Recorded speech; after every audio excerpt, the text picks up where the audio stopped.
Pandemic, and the motto of many governments is building back better. I think the topic of our session cannot be more timely. For many years, gross domestic product, GDP, was accepted as a main yardstick to measure economic performance and welfare. But as we know, GDP is a measure of economic production rather than a measure of people's welfare and well-being. It does not capture important elements of quality of life. It does not reflect inequalities or deprivations, which are very important for the assessment of community and society's well-being. And it is blind to the effects that economic production may impose on the stock of resources, such as natural capital, that sustain well-being over time. While GDP growth is critical for achieving a number of important objectives, it should always be recognized as a means rather than an end in itself. In fact, it is the over-reliance on GDP as a compass for policymaking that led a growing discontent from the part of citizens, social outbursts, and the decline of trust in governments in many countries. What the COVID-19 has again clearly demonstrated is that citizens certainly value more than just a return to pre-pandemic growth rates. They care about health, of course, including mental health, but also economic security, quality education, housing, effective social protection systems, freedom to move, sense of belonging, family and social relations, and citizens are also worried for the future of their children and about climate change. But the pandemic has also revealed that more attention should be placed on vulnerable groups and disadvantaged groups that have been disproportionately affected, both socially and economically. The poor, those living in extreme poverty, those in precarious employment, those living in low quality housing, the socially isolated, and those struggling with anxiety, worry, and low subjective well-being more generally. A lot of progress has been made over the past decade in the development of multidimensional well-being metrics that capture those elements of people's lives.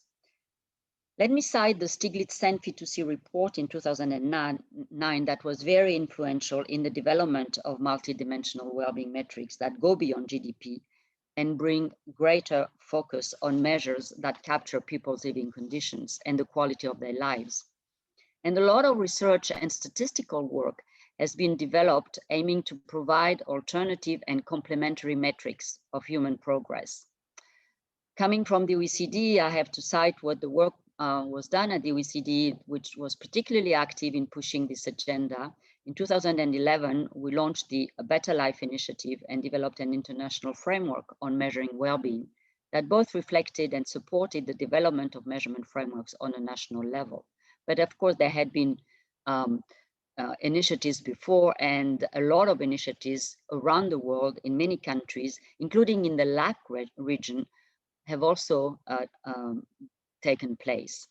Many countries have developed their own national well-being measurement frameworks that are regularly updated and which report on the living conditions of their populations. However, more needs to be done to improve the statistical base, in particular to provide more granularity, more timely information. And we saw that in time of COVID to better capture all the dimensions of well-being. However, despite this progress and what remains to be done on measuring, I think it's clear, however, that new well-being metrics alone are not enough.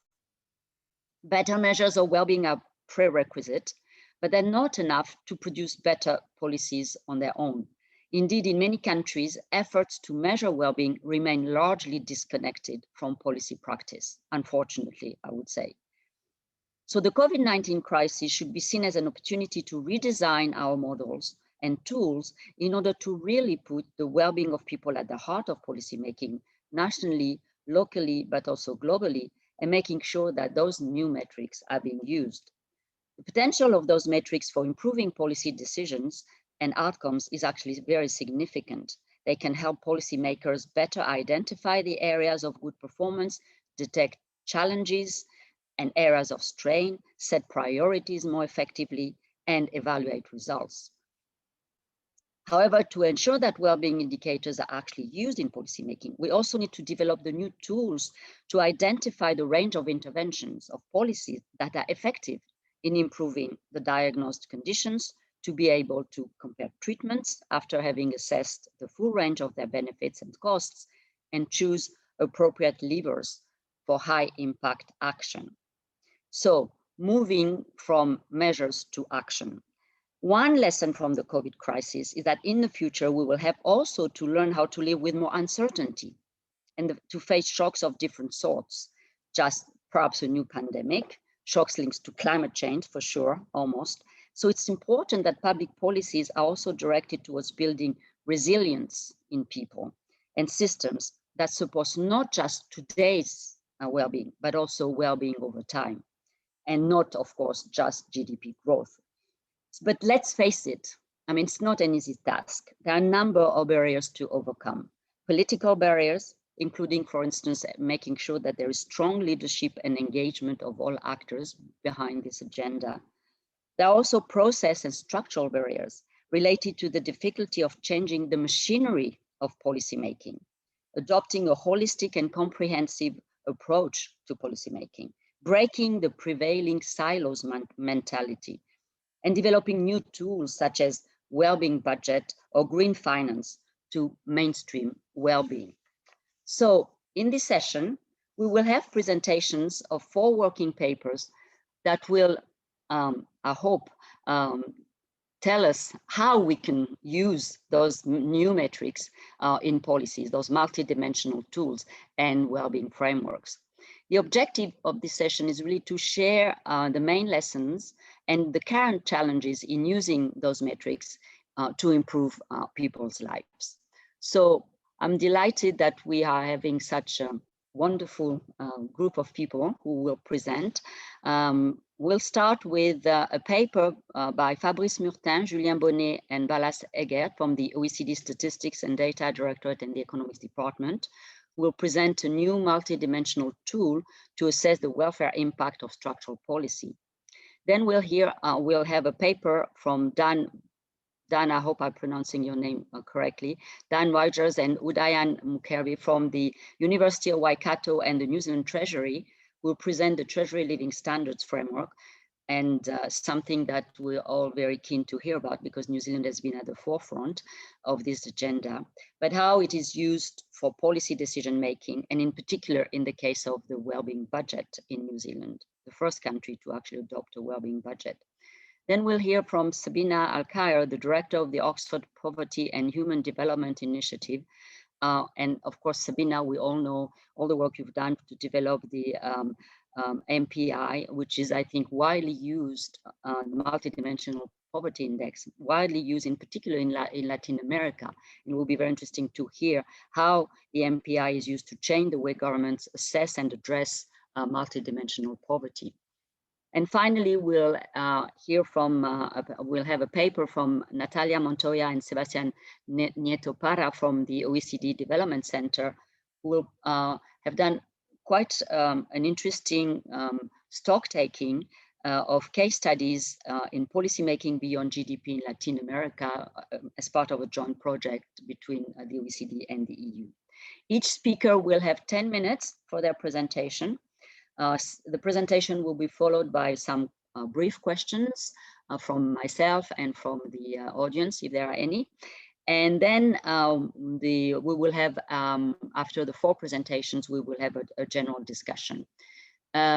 We will, people can, who are present and are attending this session can use the chat box to pose their questions, and I will try to pick them up and make them and read them out to the presenters during the Q&A session at the end of our session. So without further ado, let me now give the floor to Julien Bonnet, who I think is going to present the paper from Fabrice, Julien, and Balazs Egert from the OECD on the multidimensional tool to assess welfare and structural welfare reforms and structural policies. So this floor is yours, Julien. For 10 minutes, please.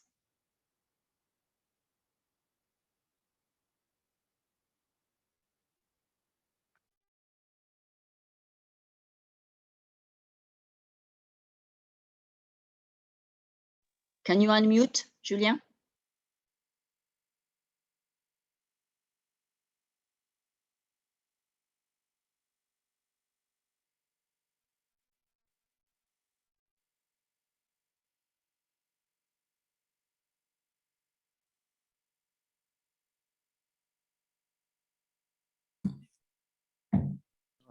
Okay. All right. Can you put full screen for your presentation? Yes, yeah. Perfect. Is it okay for everyone now? Yes, yes, fine. Go ahead. Okay, so thank you. So Jean Bonnet from the Wellbeing and Inclusion Department of the OECD. So let me present first a few motivation about our paper. So as our chair Martin Durand said, we all know that GDP is a poor measure of social progress. And in this article, as in all the article we will see today, we will try to find a way to take into account different other dimensions of well-being. And in this article, we take into account two dimensions. First is income, household income, and the second one is unemployment. So yeah, maybe it's clearer with a picture. So in our paper, we try to evaluate the effect of many policy changes. The traditional economic models allow us to evaluate the effect of policy changes on household incomes and on unemployment. But what we added in our this article, in this paper, is the arrow that you can see between unemployment and welfare, in the sense that in this work, which we monetized the price, we monetized employment. We gave a price to employment to take into account at the same time, at the same level, employment and household income. So first, I will present you the micro model on which the paper is based.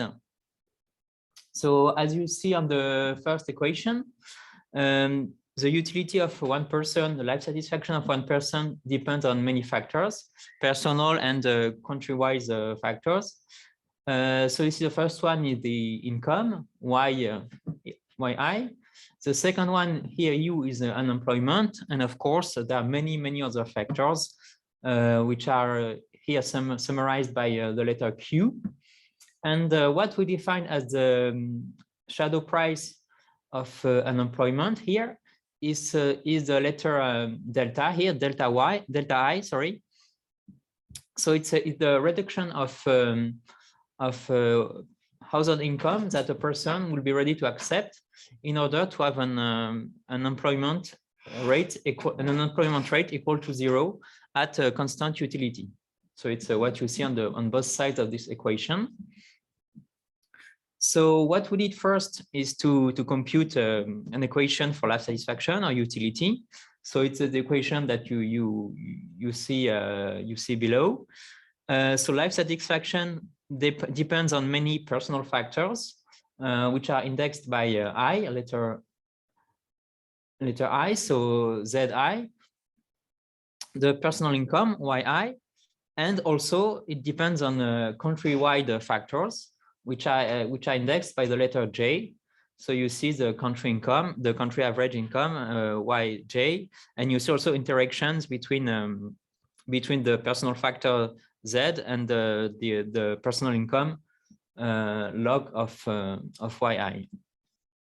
And in the end of this equation, you also see the two most important variables for what we are doing today is it's the country-wise unemployment rate, which is UJ, and the personal employment status, 0 or 1, depending of whether you are employed or not, which is UI.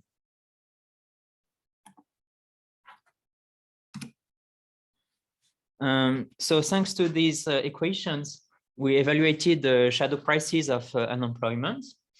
And what we could say logically, generally, is that the person who are more affected by the country-wise unemployment are also probably the ones which are the most ready to give a part of the income to reduce unemployment. So you can see above the unemployment, the distribution of shadow price by age, and you see that the category which is gives the biggest shadow price to a reduction of unemployment is the middle-aged people. It's because they are affected by unemployment, because a large part of the young people in our panel are young people who are students or we are not on the labor markets because they are 25 years old and below, so they are less concerned by unemployment.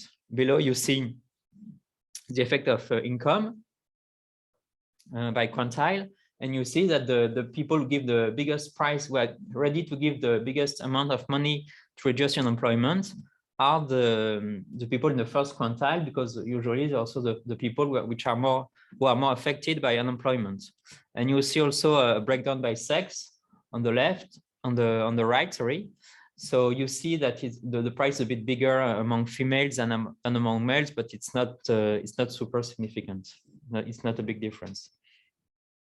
And you can also see the same breakdown in the next slide by country. So you see it's actually it's a bit bigger in countries where the unemployment rate is lower, because here what we represented, so the distribution of shadow prices in all the countries. So it's a bit bigger in the countries where unemployment is low, because it's a shadow price per percentage point. So of course, in countries where there is a very high unemployment rate, maybe the total shadow price is high, but the price per 1% is a bit smaller. But on average, you see, for all the countries, there are not much difference in the average values in the distributions, and it's something like 2% of income for 1% of unemployment, which means that the people are ready to renounce 2% of their income for 1% decrease of unemployment. And we did also the same thing for the employment rate. So it's a bit different because it's not on the active population, but on the whole population. And you can see here that the shadow price is around 3%, which means that the people are ready to give 3% of their income for 1% increase in employment rate. So now that we have our shadow price, so it was a slide about employment here. So as I said, it's you have a breakdown by age and sex, but mostly it's around the 3% for employment rate. So now that we have our shadow price, we can calculate the effect of many policy changes on well-being. So here you can see on the equation two parts. So I would say the first one is the very traditional part, which has been made already by a lot of economists. So it's the effect on the personal income, so log of y. And the second term is that we added in this paper is the shadow price times the variation in employment. So what we had, we had from other papers that we quote in our paper, we had an evaluation of the effect of many policies that you can see in this table on three macro parameters, which are productivity, so GDP, which are capital deepening. So these are the direct effects on the income, and the effects on the employment rate. And then, since with our work we monetize the employment rate, we can aggregate everything and give a whole impact on well-being, taking both into account household income and employment.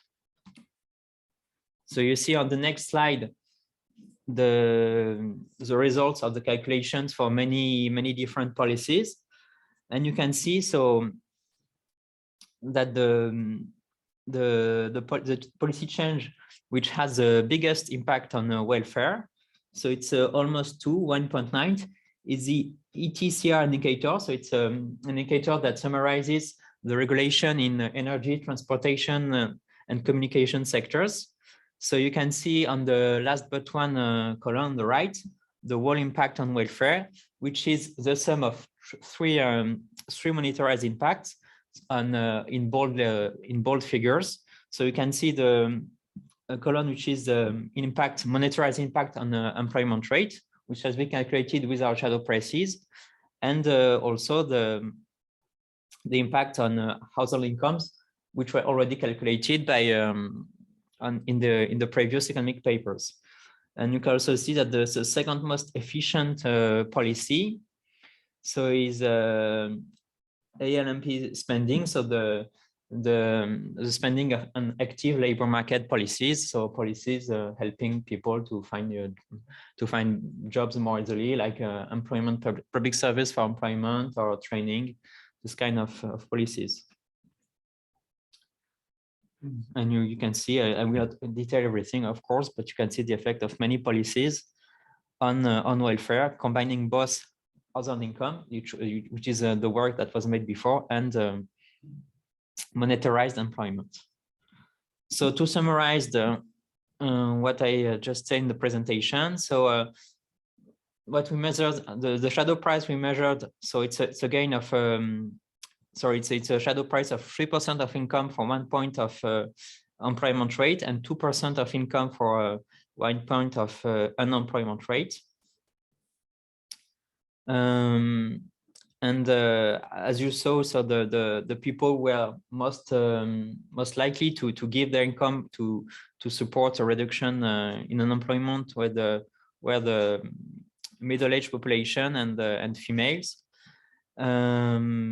And then, well, it's just the table that I just presented, but the most effective policies are first a cut in regulation of energy, transportation, and communication, and secondly, active labor market policies. So I see that I'm already a bit too long, so maybe I give the floor to a few questions. Or okay.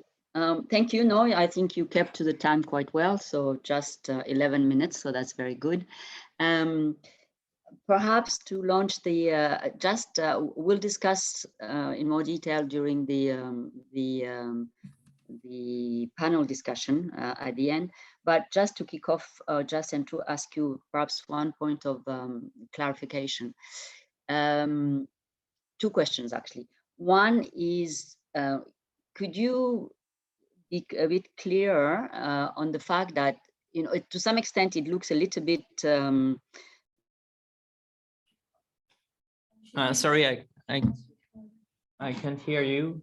Yes, no, yes, sorry. To some extent it will be interesting to see, because it looks like employment and income, or lack of unemployment, reduction in unemployment income must be correlated to some extent. How do you, because the way you presented it, it's what part of employment, how is employment adding to income, or how is it that it's not already included in income? That's the first question. And this, so can you clarify how you treat employment in your equation, or unemployment in your equation? And second, in your model, and second, how easy would it be to expand your model to other dimensions of well-being? Because here you just concentrate on employment, but we know that if you were to run the regression on life satisfaction on some aspects of well-being, perhaps employment is not the variable that comes out as the most important. So with the largest coefficient, I don't know, health maybe also maybe very important. So can you expand your model easily? Or education, for instance, might also be very important. So maybe just to answer your first question, so we go back to the picture I showed at the beginning. So actually, what was done before our paper and what we used is that the relationship between household policy change, household income, and welfare, and also the effect on household income through unemployment. And as we said at the beginning, what we added is the arrow that you can see between employment and welfare. So yes, of course, maybe you could say that we are double counting, but actually it's not really the case. Actually, with what we are doing now is that we are measuring the direct effect of employment or unemployment reduction on welfare, which is different from measuring the effect of employment on household income, which then has an impact on welfare. So I think it's 2 different effects. Okay, all right. No, but that's important to clarify. Sorry, perhaps you went fast, so I didn't pick up, because the double counting I mean, looked like there could have been double counting. Now, can you tell me whether your model, you can expand your model, you could have shadow prices on health and other dimensions of well-being that you could add to the model? Because it would be interesting to see whether, you know, what some trade-offs, for instance, between employment and health, or between employment and education, and so on.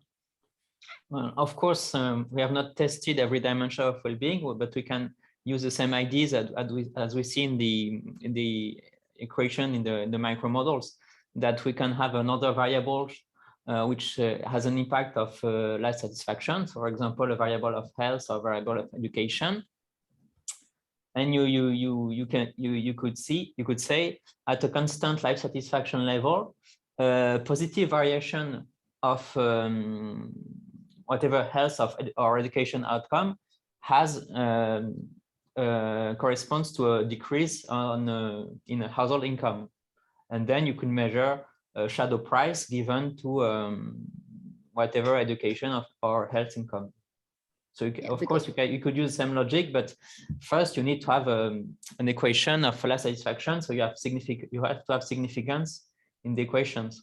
Yes, of course. But I remember a previous paper from Romina Boarini and Fabrice Murtin, who tried actually to include health and education at some point. But of course, that complicates very much the system, and also the type of reforms that you want to apply to. Now, this model, has it been used?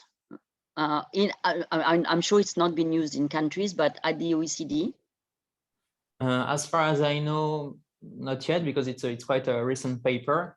Actually, what we have done for so far, it's quite the reverse. I mean, there were macro models which gave results about the impact of policies on household income, and we just gave a proposal which is to complement these models with an evaluation of the impact on well-being of a reduction of unemployment. So it's more like, as far as I know, it's more like a suggestion of something which could go further in the OECD. Okay, thank you, Julien. I'm sure there will be questions from the other people on the panel, but let me now move on to Dan from the University of Waikato, and who's going to present the experience of New Zealand and the Treasury Living Standards Framework. So Dan, if you could upload your presentation.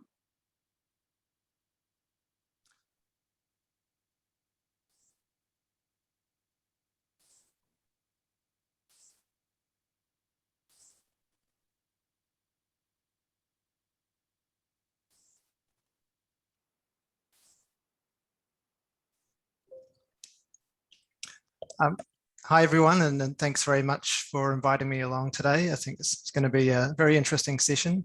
So I just want to start by a little disclaimer. The views that I expressed here are not those of the New Zealand Treasury. I'm not and haven't, other than a small contract, haven't been employed by the New Zealand Treasury, but I have actually worked with people from the Treasury and advised them on and off for about 10 years. So I've been able to follow the developments in the Living Standard Framework, especially over that time. And the Living Standards Framework is the conceptual framework that underpins all of the work they want to do. And so in general, the goal of the New Zealand Treasury is to give policy advice to the government of the day and to the other government departments that are trying to promote the living standards of New Zealanders, and all New Zealanders, and sustainably as well. And that was more recently conceived as well-being. So living standards as well-being. And in the next iteration that's about to come out, they're probably going to differentiate between living standards and well-being again. So living standards more likely to mean the things that you need in order to achieve well-being. Now, historically, so I've presented at the Treasury a few times and been to presentations at the Treasury, and nearly everyone that works there seem to think that what they do is value neutral. So that their goal is not to set the values, but just to be told them by the government of the day and then to try and enact them. And so the Treasury has this role of checking that the policies that other government departments are putting forward are effective and efficient in terms of what the government of the day has set their priorities to be. And they've been explicit about being sustainable and well-being and living standards being for all New Zealanders more recently. Now, the living standards framework, so the image you can see is supposed to identify that this is a multi-dimensional approach where the different aspects of well-being or the different causes of well-being work together in different ways to help achieve the total of well-being. Now, the living standards framework is supposed to be both high-level policy guidance, but then also with a dashboard that's supposed to be a good measure of national progress, and then with specific policy tools as well. And these were all supposed to be linked and essentially guided by the living standards framework so that policy in New Zealand could be targeted towards well-being. So different versions of this project were even started decades ago, but the most recent version is just over 10 years old, most recent push. And as most of you might know, the current New Zealand government has really pushed well-being as part of its political agenda. And so we have now in law, so it's just important for us to get this right, it's now New Zealand law that a well-being budget is presented every 4 years, and we don't just talk about the traditional economic indicators anymore in these budgets, we have to talk about the well-being. This has posed a huge problem for Treasury, which is, it's made up of a range of different people, but mainly economists. And so traditional economic indicators are what they're very good at. And so they're having to learn a lot on the fly about what well-being means. And now the government of the day hasn't told them what well-being means. They just said, come on, increase well-being and for everyone and do it sustainably. And so that's been very difficult for the people at the Treasury. So they've written draft papers. So there's draft papers circulating at the moment for what's going to come out as the living standards framework that will support the next wellbeing budget right now. And a lot of experts around New Zealand are commenting on that. And they've been saying things like there's not enough for children, there's not enough for Māori, the Indigenous population of New Zealand. Maybe not enough for Pacific people, who also we have a lot of in New Zealand. And so the response has been interesting. It's just been to kind of change some of the wording and make it more inclusive in general. Now, specific tools that have come out of the Treasury, inspired by the Living Standards Framework, there have been some different approaches in specific papers, but the attempt to make a generalized tool that could be used across policy areas. This is what it looked like several years ago. Sorry, the picture is a bit grainy, and the only picture available on the internet is actually from the paper that we linked for today, because it was not a success.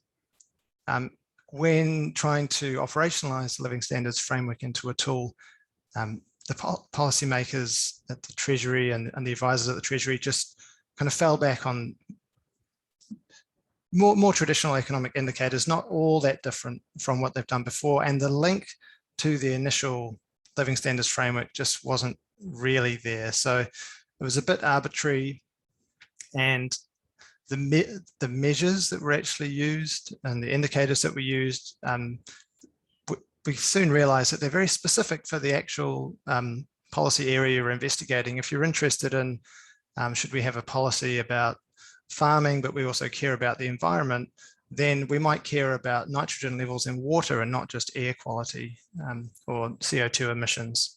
And so we soon realized that it's very hard to make a tool that's going to apply so broadly. So this is what the next version that hasn't been released yet should be released very soon. So the 2021 version of the Living Standards Framework should look a bit like this. So hopefully you can see some of those things. Those of you familiar with the Better Life Index can see that it's still fairly similar. And the previous version was very similar to the OECD Better Life Initiative. And so the differences are from that, it's no longer capital, it's wealth, which involves some kind of capital and human capability.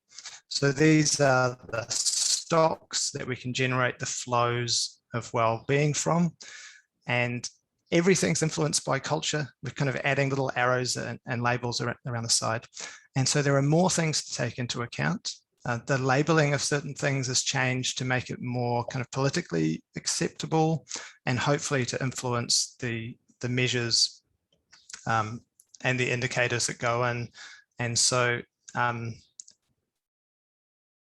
some of them were changed specifically to try and include children, and others specifically to include Māori. And institutions now have their own, institutions and organizations have their own part. It might look like it's a bit tacked into the middle here. And so that's supposed to acknowledge that a lot of the work that happens in policy, or the changes that are made, are led by institutions and organizations at different levels. So one of the things, so New Zealand is not a very religious nation compared to the rest of the world, but still our indigenous populations and some of our more vulnerable populations like Pacific people tend to be very religious, and it plays a bigger part in their role. But religion doesn't feature very strongly into the model. But in institutions might be a way that it comes through. So churches is one of the examples of an institution. Now, in the New Zealand context, it's less problematic because it's not a very religious country, but in other areas, such as Central America, just to take an example, it might be more important to, if you really want to have a framework that people kind of connect with and has something in there for them, something to think about. So, and especially given that the approach to develop the living standards framework has been to just be more and more inclusive over time. And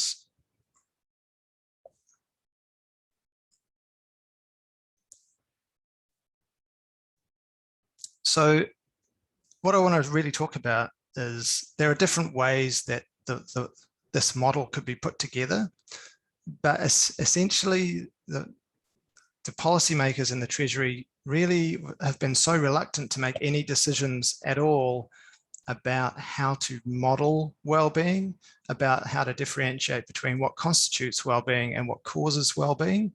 And without making decisions about that, it's actually very difficult to trade off make policy decisions which involve trading off different values. So they've said that it's the government of the day's job to tell us what those values are, and then we will try and follow them through. And without that guidance, they're reluctant to do that themselves. So I think this is generally, it's a difficult situation that people in the Treasury are in, but it's clear that the status quo involves many value-based judgments, that prioritizes the traditional economic indicators that we happen to already have a lot of data on, and so on. And the government of the day also doesn't really know much about well-being in the kind of more specific, either philosophical sense or the different ways we might measure or operationalize well-being. And so there really isn't much guidance. And so in the previous talk, we saw we can talk directly about impacts on well-being, but perhaps well-being is just measured as life satisfaction. And it's not an approach that is seems very politically popular or popular within government agencies that are much more pushing towards these multidimensional approaches. And they seem quite unwilling to put anything as the headline, because if they did that, it really is saying, here's what we value, or here's what we think you should value, which they think is not their job. So as a result, the 2021 Living Standards Framework that's soon to be released is thoroughly pluralistic. It's pluralistic about the kind of theory of well-being that they're using. So what they think the good life entails. There's very noticeable differences in different philosophical approaches to this. but also whether we're talking about individual well-being or collective well-being. So this is an important distinction as well. We might think that if we focus on collective well-being, that some individuals will have their rights overridden, or they'll have a poor time. So just for one example, women have traditionally, drawn the short straw when we focus on the collective in most cultures historically, but also that because this is a guiding framework for how we want New Zealanders to live their lives, it is normative in the sense of being moralized as well. So are there some things that we think we just shouldn't do or shouldn't endorse as part of the good life? So we might take a deontological approach where we're really focusing on certain things that should or shouldn't be done, or do we just look at the consequences and try and work out what's best for everyone? So these are all very important decisions, and the way that these decisions are dealt with is, let's just include them all. And I think this approach, I can sympathize with the approach, but I think it's problematic in terms of, I think the goals we have, which is to effectively for policy to have a broader range of goals and take more things into account. Because when there are lots and lots of things to try and take into account, this is just going to slow the policy process down. We're going to need to contact so many different experts for every single policy to get their take on it. Maybe that's a good thing. Maybe some policy should be slowed down in that way. But the thing is, once we have everyone's input from a big range of experts on all these different potential domains of well-being or causes of well-being, how do we trade them off? It's a very, very difficult thing to do. And so we just have one example of some different domains of well-being. This is from the Treasury's well-being website, where you can just go and investigate these things. So what we can see is the people who are the most deprived do the worst on all of these indicators of well-being. And so I think when people see this, they're like, well, we could fiddle around with all these different things, or we could just, try and get a bit more money or proper jobs, proper something to the people with the least income and least secure income. So I feel like if this process isn't done correctly, it could backfire. People could say, this is too hard, we're just going to keep doing it like we always did. So what can we do about this? Just very quickly, I just think in order for the Treasury to be able to make policy kind of tractable, to make the comparisons, then we actually need to get some kind of democratic buy-in into the values that we're interested in. The current political system we kind of seem to be voting more and more for personalities. We don't understand the policies because they're complicated. They might have the mathematical formulas or something we couldn't possibly understand. And so by making it about the values and using the experts to assess the values and what policies might actually affect specific values, this could be the way forward. This is also a very complicated thing to do and would require a lot more values-based civics education for people. But if this was done, then there would be the people working in policy and in Treasury, they could be confident that they can build a model, and the model could have constituents of well-being, but also the good life, and also things that New Zealanders might want. So they might want a pristine environment for the environment's sake, perhaps, and not just for the effect on humans. And so they can build a model that takes these things into account, and then the policy experts can look at, well, what can we do to cause those things and efficiently bring those things about? And so it actually allows the model to work properly how it should, and the weights would change over time and so on. But so very complicated and naive, perhaps, and idealistic. But also any system that worked like this would have to so it might be founded on some founding document like the Treaty of Waitangi in New Zealand that would safeguard the rights of minorities that could be losers if it was a fully democratized system. And yes, sorry, it probably went quite long. Okay, thank you very much, Dan. This is a very interesting perspective on on an experience of a country that has actually probably been the one that has gone the furthest in terms of trying to develop this concept of well-being and apply it in policy with the evolution of the living standard framework. Two remarks. I mean, you put a lot of emphasis on this sort of the fact that when you have this multidimensionality and you have these domains, this is very value laden to some extent. You have to, whether you want it or not, you have a value judgment on what is important and what is not, and what is more important than what is less important. But my one perhaps remark to that is that if you continue to do as a Treasury would have done, and what treasuries are doing in all countries, which is to focus essentially on income or GDP or growth, this is extremely, you don't say it, but it's extremely value laden as well. I mean, the value is not said, but that means that you put the value on the monetary aspects of life and you disregard all the rest. So, you know, this criticism about the fact that you need to, I mean, implicitly you have to have those value judgment, whether you express them explicitly or implicitly, they're there. So the best, perhaps the best way to address this is that, as with your Prime Minister in New Zealand, I don't know if that was as clearly stated, but she states the priorities and she's elected on her platform. And those are the priorities. And those are the values for which New Zealanders have voted for.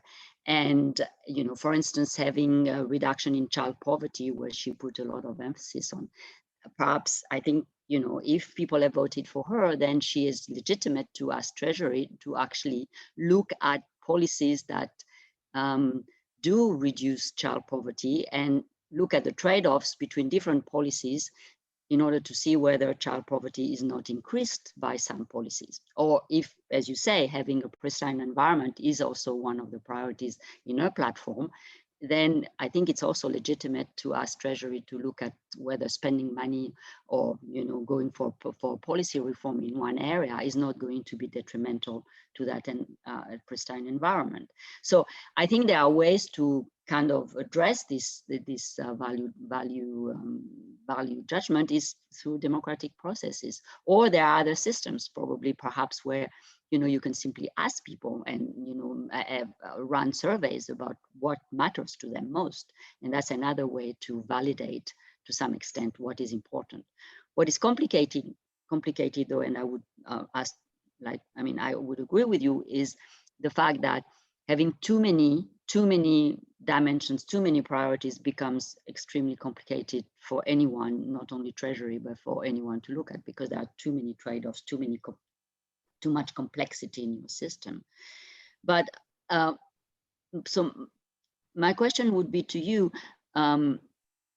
given the fact that Treasury is revising again their living standard framework, is Treasury, or I don't know who, also providing guidance and new tools such as well-being cost-benefit assessments, for instance, that are provided to those Treasury people so that they can do their job to some extent? Because without the tools, it looks, why would you care about going that way? And if things are so difficult that in any way you're going to be criticized at the end. So I think without the proper equipping the people in Treasury with the proper tools that probably need to be developed, so that requires a lot of thinking. But is there some thinking in academia, like in people like you, or in Treasury, to try to develop those tools, which are, as I said, it could be, you know, regulatory reform assessment based on well-being, or it could be cost-benefit analysis based on well-being. Is that being developed in New Zealand? Is this thinking going along? So people have tried the different versions, but it's always very specific, and it always makes a value, often quite extreme value judgment about what well-being is. So it might just think that so well-being is life satisfaction. But basically, there's lots of little tools. There might be a tool that helps draw out people's preferences. So we have people aren't very good at just saying what they value, just given a list and ordering them. That doesn't often reflect their behavior but so there are different ways to draw out their preferences with different tools. The tools for the well-being based analyses, they're full of assumptions, and especially what well-being is taken to be is just kind of dictated as life satisfaction or something to make it easy. And often people use the indicators that we do have more research on. But the problem is there isn't a complete connection. It's something that we've all been struggling with, is how to get the complete connection from the guiding model or concept, which is the living standards framework, the first part, through to those specific policy tools.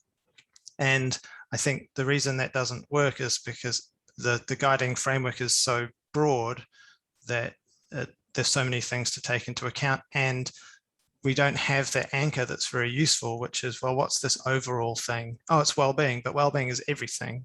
Well-being is its causes and its constituents. It's kind of confused conceptually, and so my proposal really is, and you know, the Prime Minister's doing a great job, but she says, well, let's improve well-being.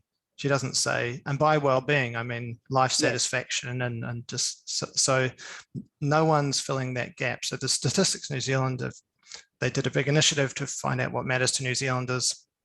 I was at a big conference a year or so ago, and I asked the audience, you know, how many of you were involved in this process, and no one was, and most people didn't even know about it. And so while we've been trying, basically without some agreement on what the guiding model is, it seems like we're always just going to be flying by the seat of our pants, basically, and getting bespoke tools for specific things that don't really line back up with the initial concept.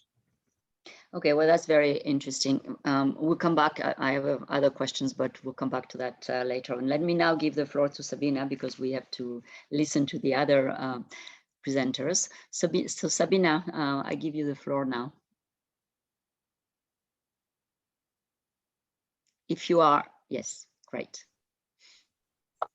It's really lovely to hear other presenters on this, and to look forward to the discussion. I think in this paper, it is very much a reflection of other people's lessons, and it's recognizing that measurement is strewn with imperfections. Even when there are good participatory processes, people don't agree. And so there's a need for pluralism. Even when there are good data, they might not be updated so frequently. They might not get all of the special groups and minority groups and vulnerable groups that one would wish. And so it's difficult to be constrained to a measure and look at its uses and feel satisfied. But what this paper seeks to do is simply give an overview of ways, in fact, that countries are using multidimensional poverty measures, almost to set out a research agenda to say, how could we do this better? How could we learn from the good practices, deepen them, criticize them, etc. And so we are looking at multidimensional measures based on a counting approach. So a country will choose dimensions and indicators and weights that are relevant to it, usually blending participatory work, expert work, looking at what's available in the data sets. And then it's a counting approach. So each household or each person obtains a score, a profile of the indicators in which they are or are not deprived. And you count the weighted score to give them an overall deprivation score. And then you compute a statistic, which is the product of the percentage of people who are poor times their intensity. But that same figure, the adjusted headcount ratio, often called MPI, is equivalent to the sum of the weighted deprivations of the poor. Therefore, it can be broken down consistently into an information platform that shows the indicator composition, and also trends can be broken in to show the dimensional changes that comprise the overall reduction in multidimensional poverty. So the question is how this framework is being used. And here we are focusing on national measures, which are bespoke official permanent statistics that reflect the ambitions of poverty for each country, therefore are not comparable across countries, but they are used to report SDG 1.2.2, They're used for policy tools, usually alongside monetary metrics. And then the policy uses that I'll just briefly summarize in this paper. So the first and the most evident is that they stand as a complement to monetary poverty measures by bringing into view some nexus of critical mass of deprivations that ordinary traditional monetary measures might overlook. And so the host of this conference 1 week ago said that one of the challenges that this gathering is to face is to try to reduce the levels of poverty after the pandemic in both monetary and multidimensional senses. And so that's a common now approach, is to have two official measures, like you have two eyes to see all of the dimensions of poverty in real time. And it's a complementary because both are important. And of course, then they're used to track changes over time, usually with standard errors, confidence intervals, all of the statistical tools. Here's an example from Paraguay over 8 years, where poverty reduced from 42% to 25%. But we can see on the top how the overall index went down, and we can see both the percentage of people who are poor and the average intensity among the poor, each diminishing. What's important for understanding and celebrating what went right is not only to know the level of poverty, but how each indicator went down nationally and by each subnational region. And that is done in every single official measure. So this is an example of Nepal that cut its MPI in 8 years, and also had statistically significant reductions in every indicator at the national level. And for the different 7 provinces of Nepal had different approaches. Moving to policy, there is both budgetary and targeting uses are by far the most common. But what we find is that each country does them differently. So is the budget set by simulations, by incidence curves? Is there a target like they do in Colombia or in Nepal or Bangladesh for where poverty should reach by a certain year? And so their unit costs might be, and then integrated packages. So the budgetary connection to the MPI differs. And similarly, if there's geographic targeting by the poorest regions. But what is common is that the dimensional information of the MPI, which is directly measured, can influence the sectoral composition of strategies to reduce poverty. These are the regions of Afghanistan ranked from the poorest on the right side, Baghdis and Nuristan, to the least poor on the left with Kabul. This was, of course, before the current change. But you see that there's quite a diversity of patterns of deprivation among the even regions with similar levels of poverty that are adjacent to each other. And this helps, again, considering standard errors and insofar as we know them, non-measurement sampling errors. This does help to shape and give different emphases and strategies to reducing poverty. And these are also in a different way used in individual household targeting using registry data. And also many Latin American countries have MPI indicators in their census, and so can do census-based maps. Another use, which is really quite interesting and was in a sense spearheaded by Colombia, but now many countries have a similar format, is to use a multidimensional index as a tool of coordinating across ministries that are in the habit of competing with each other for resources, for different gains. And so it's very difficult sometimes because of personalities or habits of the bureaucracy to have integrated multi-sectoral activities. But there's a poverty measure can be argued to be so important, it has to be a team sport, and it can't be reduced, especially in times of fiscal crises, without coordination. So in Colombia, there's a round table, the previous government, in the current government with Duque, the table of equity, which the president heads and which has the ministers of the relevant ministries coming together a few times a year to look in a simple way at the trends in poverty, sometimes using the updated survey data, in the interim periods using administrative data, and then trying to see what strategies would accelerate reduction that particular year, what indicators are stuck, and where could there be extra emphases. And a similar setup is used with other levels. So you can look at a dashboard, you can see the indicators where there is not statistically significant change up towards a target, and then you adjust. And so the next habit, which again is used in countries that update their MPI every 1 year, which is Colombia or Ecuador or El Salvador or Philippines or Vietnam. So there's some countries with frequent updating. And when that happens, then they can use it more or less as a management tool. And so these are slides from Colombia. So each year you would see what are the alerts, what are the indicators that are not on track, that are red on the dashboard, and then adjust the policies to try to accelerate or support changes in those indicators. So this is how in a first period of the use in Colombia, each indicator each year was identified as an alert, and then a corresponding activity was set up or strengthened or given extra attention that particular year. And the current period would also have that. Other types of analysis can support this, including simulations. So for example, in the Dominican Republic, based on interruptions in health services, there were simulated possibilities of how these interruptions would have increased multidimensional poverty.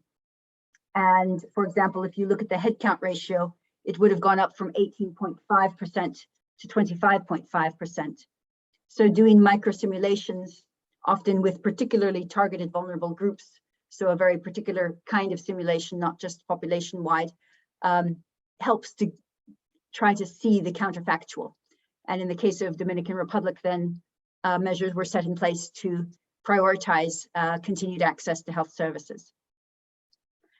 Then another very common use, which is just a measurement use, is to identify if the poorest groups, whether these are age cohorts, ethnic groups, people living with others with disability, subnational regions, whatever groups there are, and whatever disaggregation is possible, and in the data sets, if those poorest groups are making progress faster than less poor groups, so if they are catching up.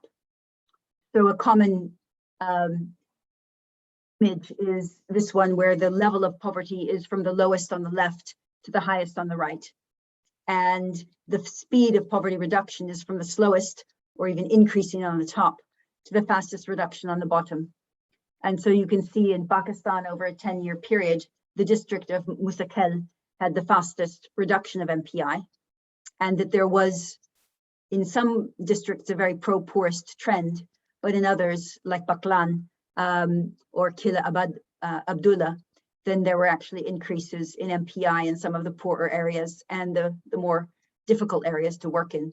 And in Bhutan, you see a broadly pro-poorest trend, but the very poorest region, Gasa, actually did not have the fastest reduction. So it's a way of identifying and trying to use measurement terms to draw attention towards particular regions that would need an extra emphasis in terms of policy activity. In fact, in Pakistan, that led to SDG localization activities in these regions that were not making progress so fast. And finally, it's trying to invite engagement outside public sector to different actors. So there's a very big emphasis right now with business and corporate engagement. And one of the several frontiers here is businesses actually measuring the national multidimensional poverty measure on their own employee base with proper privacy and ethical controls. So they can see who in their firm or their value chain is poor and do special programs, again, with privacy and ethical guidelines to reduce poverty among their immediate base. And at the same time to increase solidarity and employee retention because they know they are working in a company that cares, etc. And this is also being used in a more wider sense to measure the social and the ESGs. And in academia, we are working obviously in lots of methodological areas. This is one that Ricardo Nogales on this call was deeply involved in, which was doing projections now of not a national, but of a global multidimensional measure. using very different distributional assumptions about the people who would become deprived in food security and in children not attending school, and predicting the increase of global multidimensional poverty.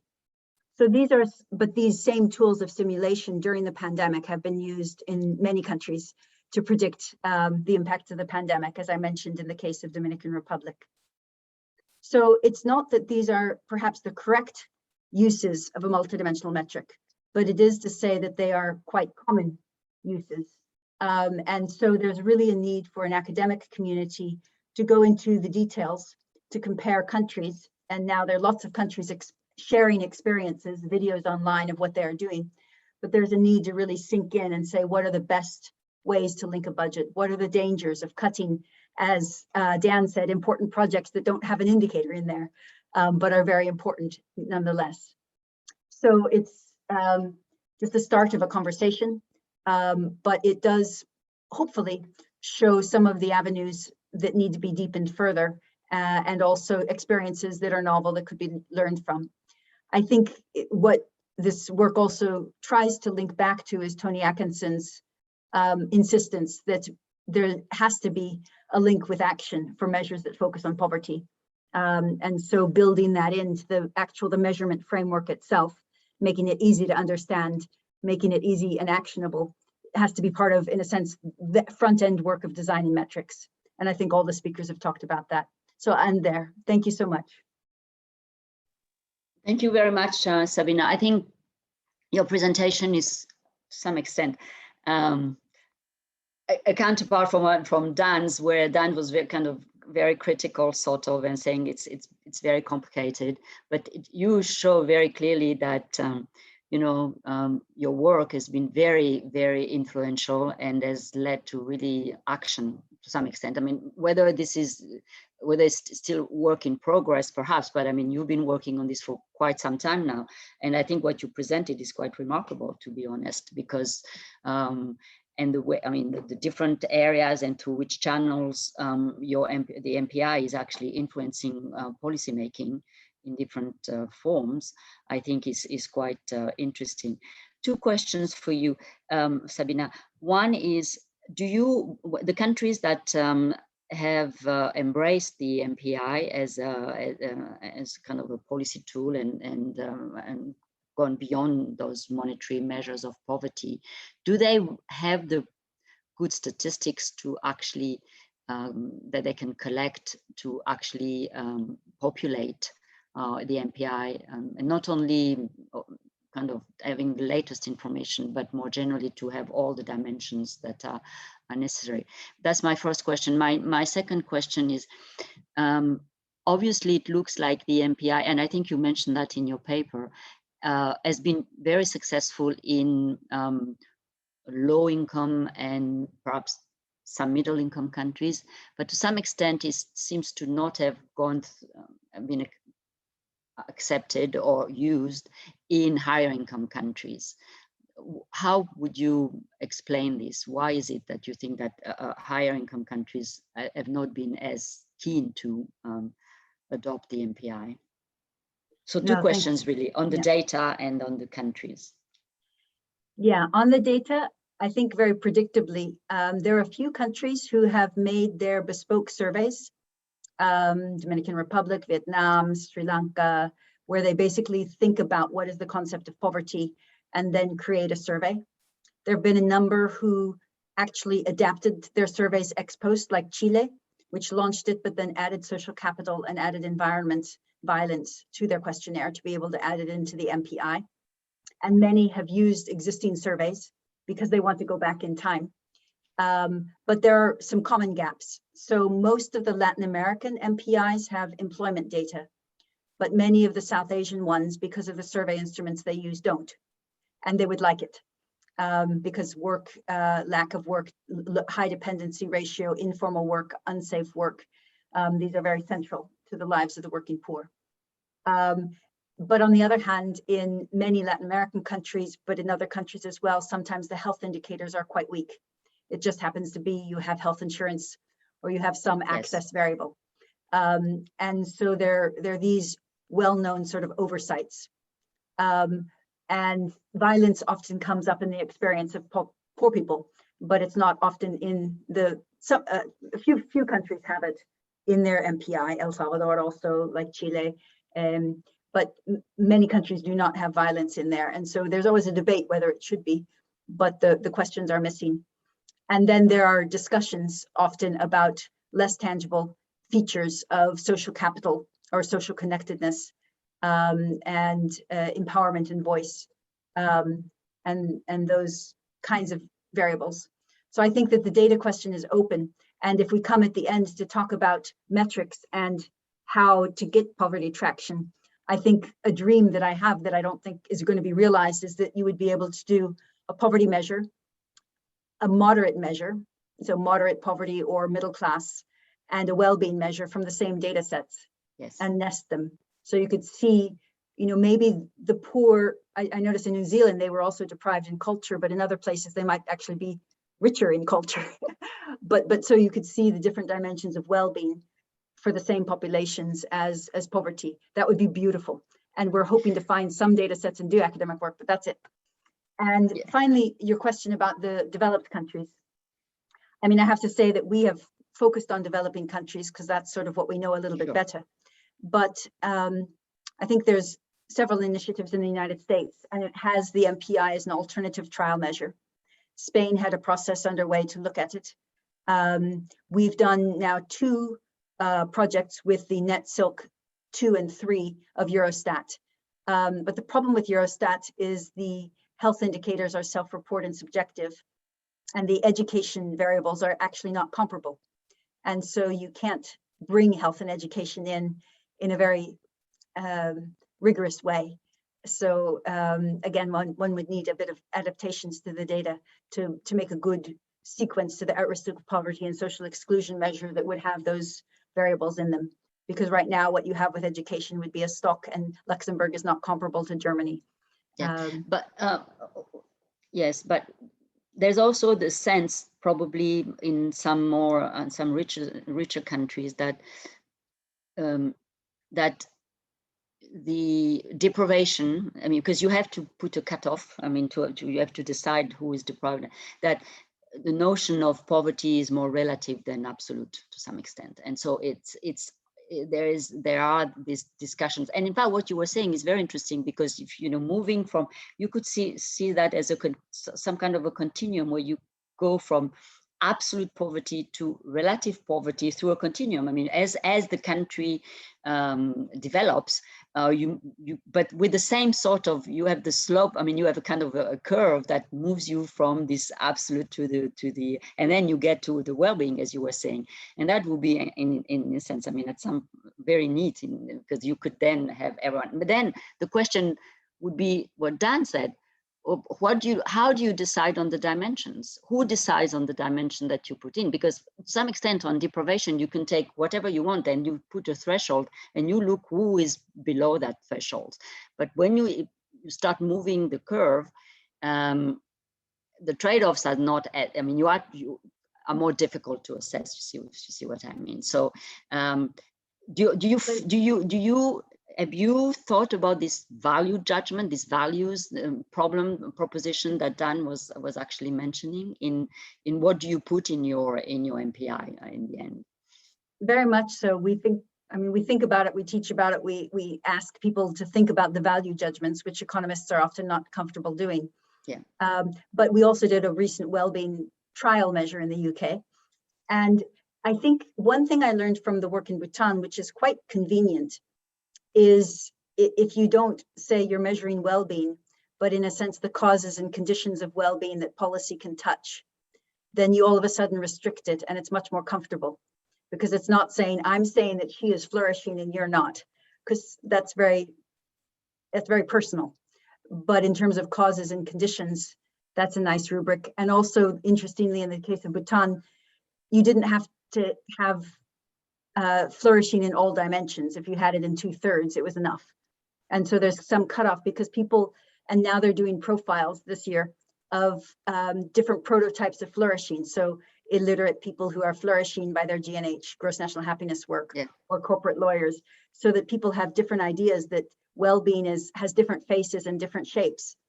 But they all have a critical mass, different critical masses, but they all have a critical mass of things going right. And that's where policy can work. So those two ways of bringing it back to be a bit more humble, I think help with the values judgments because it's more constrained. Okay, thank you. Maybe there will be further questions on that. So now we move on to the last paper, and we'll have Sebastian and Natalia both presenting. So I give you the floor.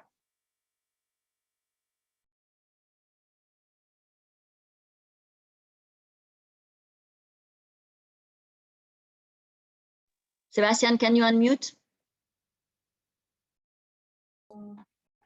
¿Y lo tienes prendido? No está prendido el mío. No, ahí está bien. Can you hear me? Great. So this is a paper or a preliminary work that we are doing with Natalia on the policy making beyond GDP in Latin America. So the idea is to provide some case studies and lessons on where we are in Latin America in terms of the policy making beyond GDP. So this paper is part of a project that we are doing with the WISE department, the well-being department at the OECD, in which we are trying to measure well-being in Latin America, but also how we can use well-being in the policy framework in the region. So that's an ongoing work that actually started with Martine when she was at the OECD. So let me go through the main motivation of this paper, and then I will leave the floor to Natalia to continue with the presentation. So first element to take into account is that for all countries around the world, and when we see in a sample of, beyond Latin America, we see that as the income level is increasing, we see that the relationship between GDP and well-being weakness. So this is something that we found from a rolling panel country fixed effects. And the main motivation for Latin America is that in the past decades, countries in the region increased the levels of GDP per capita, but now the question is how far they will be improving in the region. So something that once we use the residual of this equation and we analyze how it's connected with the different dimensions of well-being, we will see that at the end, as the GDP per capita is increasing, as what we observe for Latin American economies, so at the end we see that the role of the different dimensions of well-being is increasing. That's the case here of life expectancy, but we found the same for other variables closely related to or part of well-being as education or other variables on health.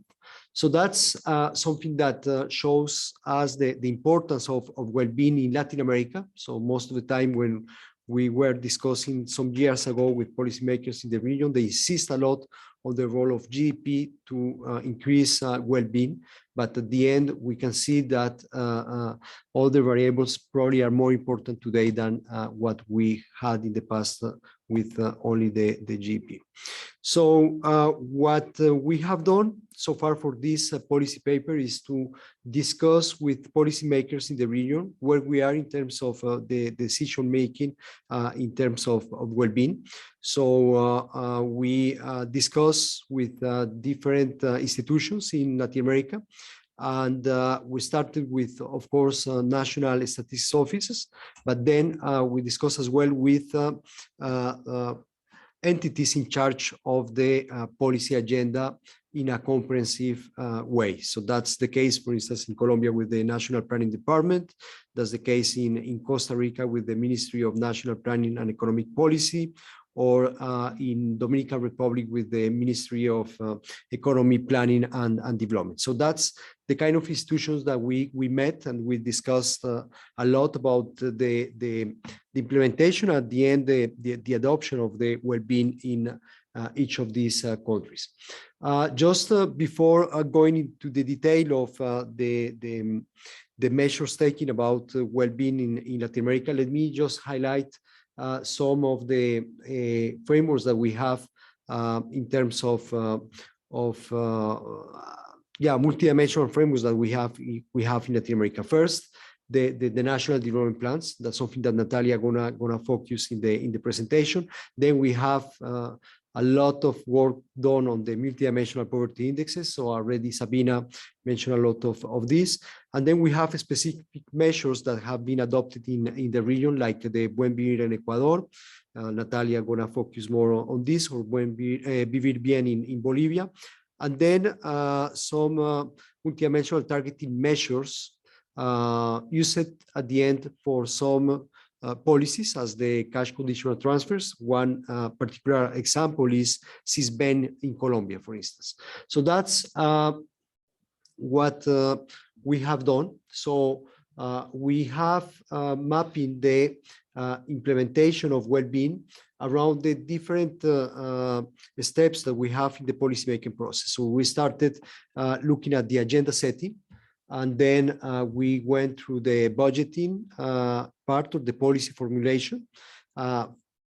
Then we analyzed the implementation of the budget and how far this budget has been implemented with an approach of well-being, or a multidimensional approach. Then the monitoring, and finally the evaluation. So the idea is to see where we are today in Latin America. That's the purpose of this paper. It's very simple, but we think that is quite innovative, because that's the first time that we're trying to see in the policymaking process where we are in each of these steps. So that's an ongoing work, but let us highlight the main results. So I will leave the floor to Natalia. Okay, so we're gonna start with the agenda setting phase. First, something that is really important to make clear with the agenda setting phase in Latin America, which is very particular to Latin America and is not common to the rest of the world, is that the agenda setting phase in Latin American countries is really marked by development planning frameworks. So this is very particular of Latin America and some Asian countries that have like development planning. This is, for example, not common among OECD countries, but in Latin America, most of the countries have implemented a development planning framework. So they prepare development plans. They have created a development agency. Sometimes it's like a Ministry of Planning. Sometimes it's a Department of Planning. And they usually organize around plans, development plans, national development plans. And these plans have started to align with multidimensional frameworks, such as the 2030 agenda. So what we're gonna do is just to tell a little bit how these frameworks are changing the way decisions are taken in Latin America throughout the policy cycle. So first, by aligning with multidimensional frameworks such as the 2030 agenda, many countries have started to like broaden the vision of development beyond economic growth. But we want to highlight the case of Paraguay, which didn't align with the 2030 agenda, but with the Social Progress Index. And basically what happened in Paraguay in 2014 is that they decided to draft their first national development plan, and they decided to align this national development plan with the Social Progress Framework, which is basically a measure that was designed to complement the GDP. So they basically acknowledged that it was not enough. So there was many other dimensions that were not being measured. So they created the Social Progress Index, defining some dimensions. And basically what the Paraguayan government did was to align their national development plan with that. So they, for the first time, created development goals and targets and strategies to achieve these specific development goals. This also contributed to build an agreement in society on the long-term objectives. However, the problem with this model of planning, so there is something important to mention also regarding this development planning frameworks, and is that they don't have the same institutional capacities across countries. While there are some countries that link the development planning with one single administration, there are some other countries that try to do the development plans long term, like going beyond political cycles, but this leaves the plans without binding mechanisms to ensure the compliance of the policy guidelines for like future administrations. So this is a little bit the case of most of the long-term development plans in Latin America, and it's the case of Paraguay. So I cannot go in detail in every case, but this is more or less what was the experience of Paraguay in broadening their vision of development beyond GDP through a national development plan. So we wanted to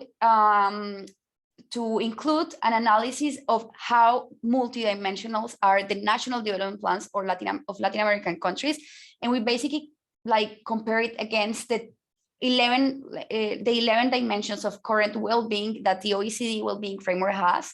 And we can see that yes, they have progress in terms of becoming more multidimensional and going beyond economic aspects, but they're still focusing a lot in like income and wealth and other dimensions such as like education, environment, safety, but they are definitely living outside some other key dimensions such as the work-life balance, the subjective well-being of people.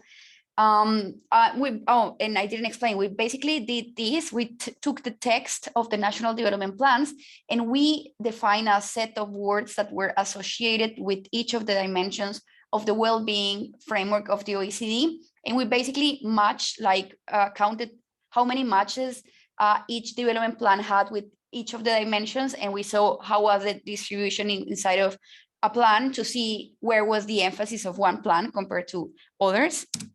So the OECD also has a framework for measuring the capitals that are going to determine the well-being of future generations. So we also created a set of words for each of these dimensions and compare. And again, the emphasis continues to be like pretty much on economic capital, but there is a progress towards like a broader understanding of development. But also that something that we would like to highlight is that development plans have been a mean for incorporating indicators in all the policy cycle process. And these indicators have like many functions, such as setting measurable targets, monitor progress towards achieving these targets, creating accountability mechanisms, and evaluating the implementation of policies and development plans.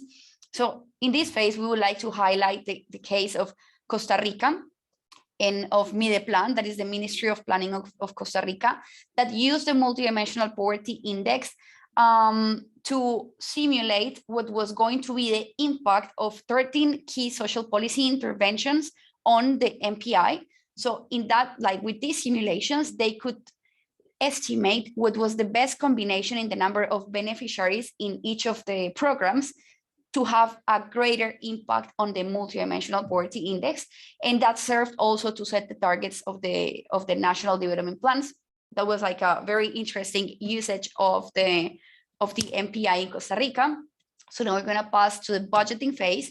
And the question here is, are these development plans that are already multidimensional, are they shaping the budgeting decisions considerably in Latin America? And the question is, not really, not yet. Most LAC countries do not use multidimensional policy frameworks or measures to shape their budgeting process, but we have two experiences to highlight in Latin America. The first is the experience of Colombia, because in Colombia, the same institution that carries out the planning process is the same institution that coordinates the investment budget of the country. So just the fact that it's the same institution doing both functions, the investment budget and the planning, like the strategic planning of the public policy, that makes that the planning is more aligned, the budget is much more aligned to the budget than in other cases where the responsibility is only in the Ministry of Finance. And in general, what we would like to highlight from the planning framework in Colombia is that the institutional arrangements that they have help that the guidelines are mandatory and not indicative for the implementing institutions. That is, again, the case of many other countries that have national development plans that are just like symbolic statements of what the country wants, but they don't have implications of what the institutions have to do. And this is something particular of the Colombian case that is more like a government plan than like a long-term development plan.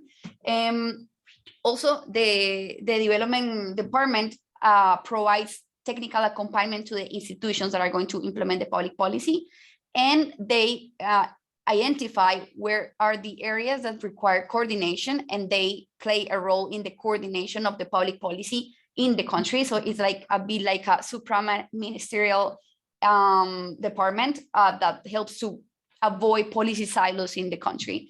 And also, yeah, what I mentioned before, the use of indicators and goals. Overall, creating mechanisms that link the planning and the budgeting process is something that is really key in Latin America, because we have already progressed a lot in making our visions of country multidimensional and acknowledging for many dimensions of people's life. But we are failing to translate that into concrete actions and budget allocations that are according to these visions, for example. Another case that we would like to highlight is the budget. Natalia, you will have to speed up because the organizers tell me that we have very little time left. Okay, the budgeting case of Costa Rica, basically they again use the multidimensional poverty index to assign the budget of 14 key institutions that make up the social sector. So I'm not going to go in detail with this. In the policy implementation and targeting, well, Sabina already mentioned a lot, and basically in this phase, most of the things that have been that are changing the way decisions are made are the multidimensional poverty indexes, because they can be very powerful tools for targeting social programs. So we would like in the paper, we highlight the experience of Colombia using the multidimensional poverty indexes to deliver social aid programs during the pandemic, using criteria that was very relevant to that moment, such as the household overcrowding, the lack of access to drinking water, and the sanitation and health services, which were key aspects during the pandemic that determined that a household needed or not social aid in that moment. And for the monitoring and evaluation, the Sinergia, again, as part of the planning framework of Colombia, is basically an institution inside of the planning department that monitors the indicators that have been set in the beginning of the planning process. They not only monitor the progress towards the targets in these indicators, but also the progress towards the sustainable development goals. But also their role enables accountability, because they generate monthly bulletins, early lagging alerts, and annual reports to the government and different sectors to alert when some area is lagging in terms of progress towards the targets in the timeline that they have decided in the development process, in the development planning process. So this is a bit like a summary of how the decisions are being changed in Latin America with these novel policy frameworks and measures that are multidimensional. Basically broadening a high-level vision of development beyond economic growth, broadening the notion of people's well-being beyond their income, especially when it has to do when their poverty experience beyond the privation of income, the definition of development objective and measurable targets, the coordination of sectoral policy actions, the allocation of public budget, the targeting of social programs, the monitoring of indicators, the evaluation of public policy, and the long-term vision of public policies. So I'm going to pass to the lessons. And with the lessons, we want to enter to a case that is also very particular in Latin America, and is the case of El Buen Vivir in Ecuador. El Buen Vivir is probably the closest case that we have in Latin America to a comprehensive well-being measurement framework, and it was mostly led by Rafael Correa during his mandate. And they advanced a lot, not only in defining what was for them well-being based on their indigenous worldview, but also on a measurement agenda. They define a measurement agenda. The problem is that this agenda was strongly associated with the political project of Rafael Correa and the following administration, literally didn't want to continue this project. So we also see, and we also identified like political colors associated with these initiatives to be like something that is going to play against them. And it's the case of Ecuador, like the following administrations just don't want to rescue what is valuable of these initiatives. That is a lot that is valuable and that has been done, just because it's strongly associated with a political project.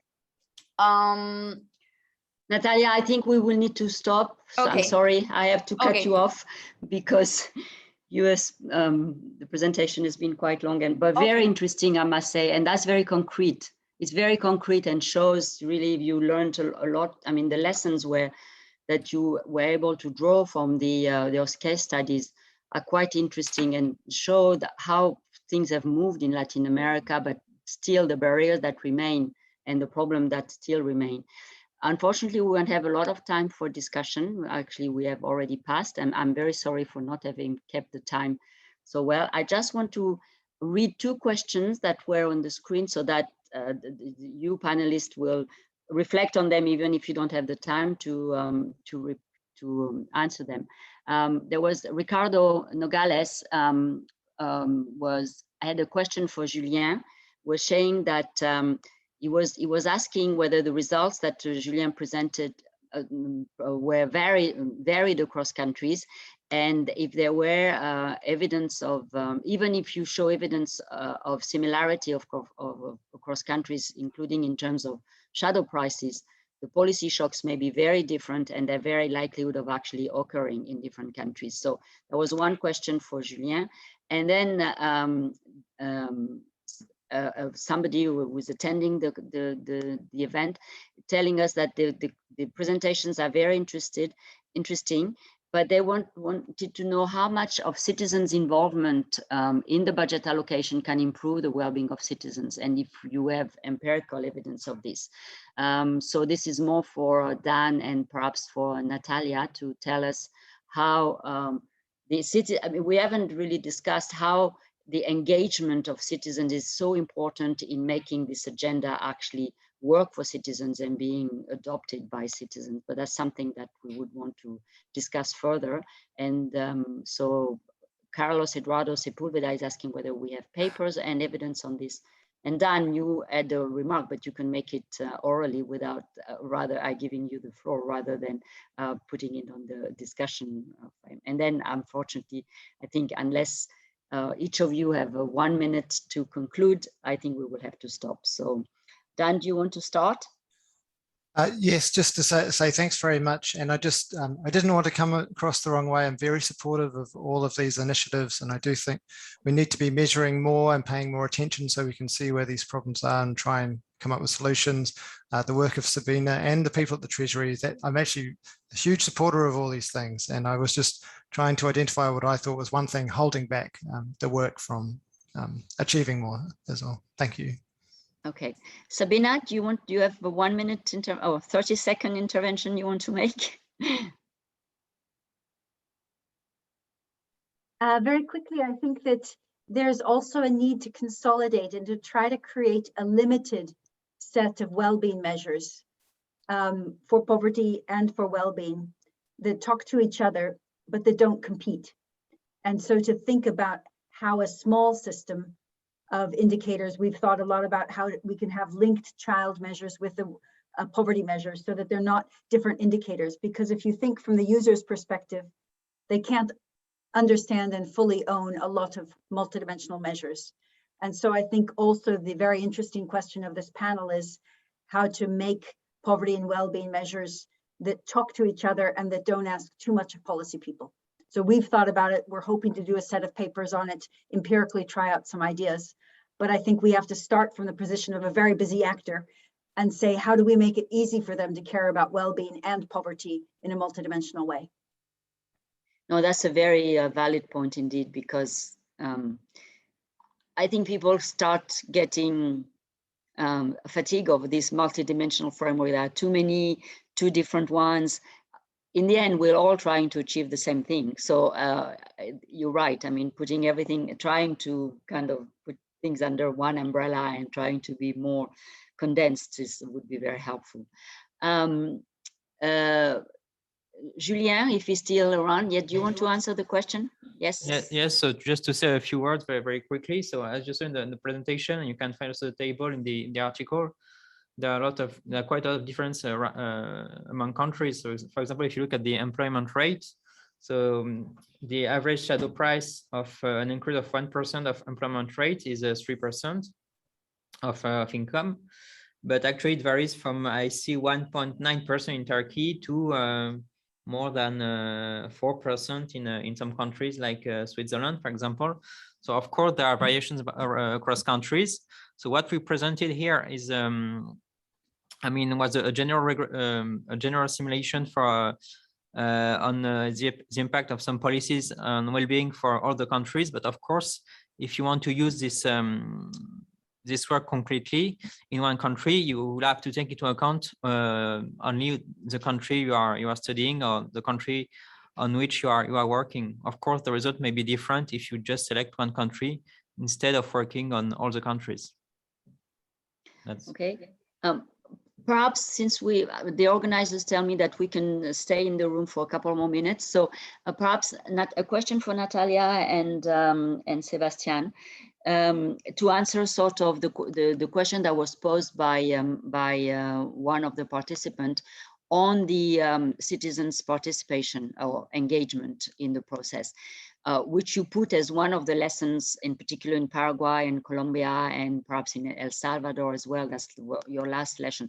Would you say that this citizens' participation and engagement is one reason of the success for these countries in particular, or what are the kind of the success factors in the region?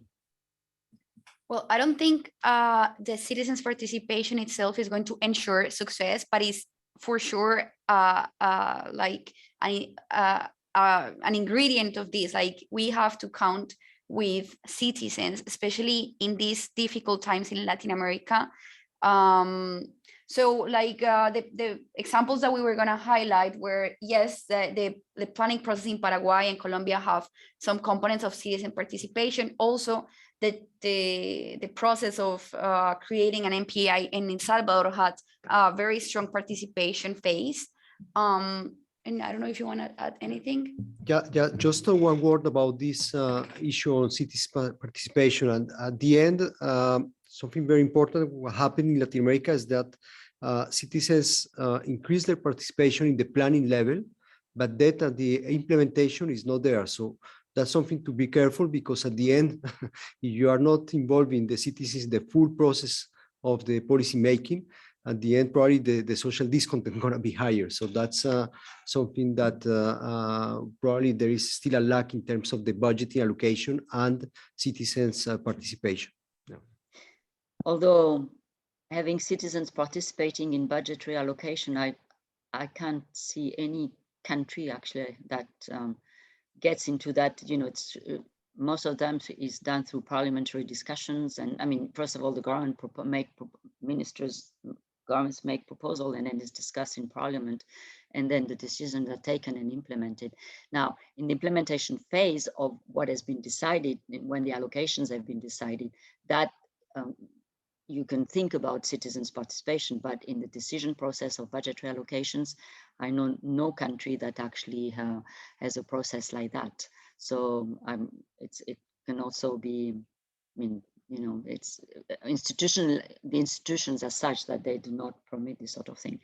Now, any of you would like to ask questions to the other participants, to the other speakers? If we still have 1 minute, if you have any further questions, otherwise I'm going to conclude the discussion. Sorry, Natalia and Sebastian, to have cut you off, but we were running kind of behind schedule. Can you hear us? Yes. Oh, okay. We can, yeah, just continue because oh, wait, no, that's fine. Sorry.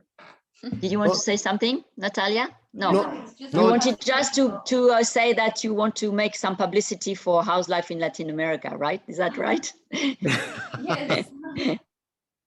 Yeah, we are going to have the launch of this report on the 28th of October. So you are more than welcome to participate on this event. But at the end, this is just the beginning, I would say, of some discussion about how we can move forward the agenda of well-being in Latin America. As you said, Martin, I mean, that's something that probably we need to be more cautious about the different steps in the policymaking process, how far we can go or not in the different steps of the policymaking process. And that's the idea that we want to highlight. We have a lot of work, as Sabina said, on the multidimensional poverty indexes, but now, I mean, how can we go beyond, but in a well-coordinated way with the different measures that we have in Latin America. Yeah.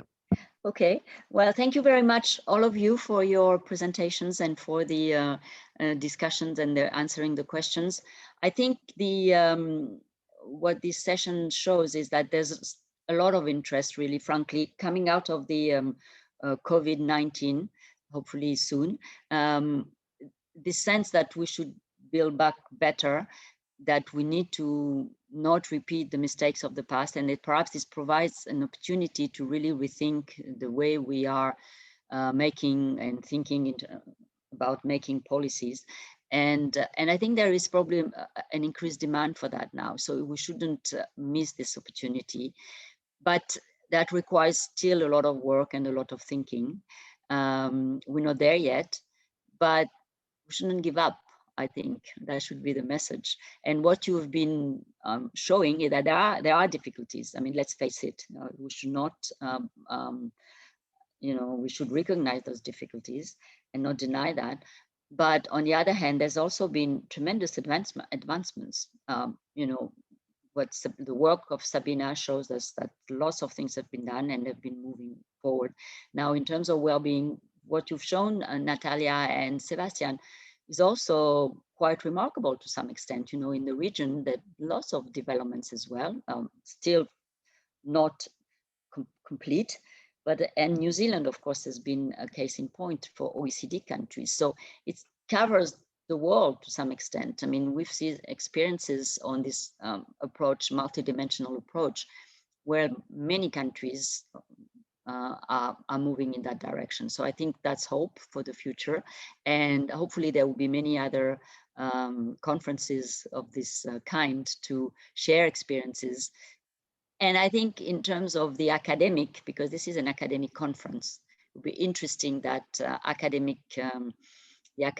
people get into this business of, developing the tool, the model that are necessary, and, making sure that this is what's missing for the moment. And that requires a lot of more research work, I think. And so that's good that an academic conference like this one has this on the agenda, because as Dan said, otherwise, if you don't have the strong research foundation, analytical foundation, it's all a bit wishy-washy or woolly, and you don't actually get the results.